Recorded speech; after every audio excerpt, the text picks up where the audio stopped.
Congratulations on purchasing Pix4Dcatch training. My name is Dr. Ryan Hughes with Pix4D. I will show you how to access your Pix4Dcatch online course in this video.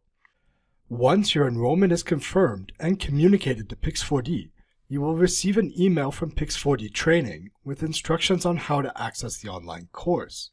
You can click Access Instructions if you already have a Pix4D account with this email address.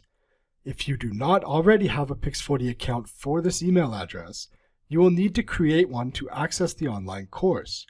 To create an account, click on the link here. Enter your email address and click Continue. Enter a password and the necessary identifying information. When ready, click the two checkboxes and click Continue. Select your communication and analytics preferences. Click Save. Confirming your email address is the final step in creating a Pix4D account. This email will be sent to the email address used to create the Pix4D account.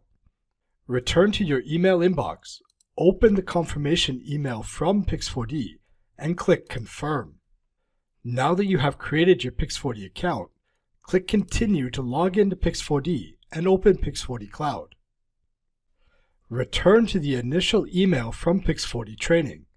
Click Access Instructions to access the online course. This will automatically open the Pix4Dcatch online course. To access the online course without going through the email, simply go to training.pix4d.com/enrollments. You will see your enrollments on the screen when logged in with the correct Pix4D account. Click the correct course card to open the online course and continue from where you left off.